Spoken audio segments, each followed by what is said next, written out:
ગુજરાતમાં હાલ H1N1 અંદાજે 4 કેસો નોંધાયા છે। સ્થિતિને પહોંચી વળવા માટે તમામ સિવિલ સુપ્રિન્ટેન્ડન્ટ અને સરકારી હોસ્પિટલો સાથે વિડીયો કોન્ફરન્સ યોજી સૂચનાઓ આપવામાં આવી હતી। તમામ સરકારી હોસ્પિટલોમાં H1N1ની જરૂરી દવાઓનો પૂરતો જથ્થો ઉપલબ્ધ કરાવ્યો હતો। ત્યારે સમગ્ર મામલે આરોગ્ય મંત્રી પ્રફુલ્લ પાનસેરિયાએ જણાવ્યું હતું કે શંકાસ્પદ દર્દીઓનું તાત્કાલિક નિદાન થાય તેના માટે સરકાર હાલ કટિબદ્ધ છે। દરેક જગ્યાએ શંકાસ્પદ કેસ હોય તો તુરંત જ એનું નિદાન થાય।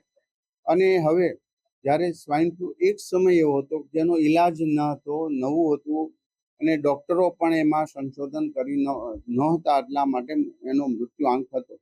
પરંતુ આજે સંપૂર્ણપણે કંટ્રોલમાં છે, કોઈ ગભરાવાની પણ જરૂર નથી।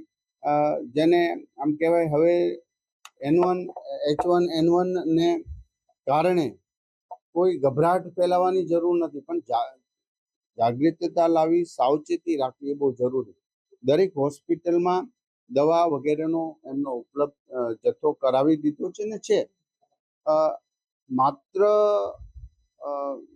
એને પેશન્ટ આવે અને એમને H1N1 છે એવું જ માની ન લેવાય, પરંતુ એમના દરેક પ્રકારની તપાસ કરી 3 સ્ટેપના આ રોગ શરૂઆત થાય છે, નાક, ગળા સુધી અને ફેફસા સુધી।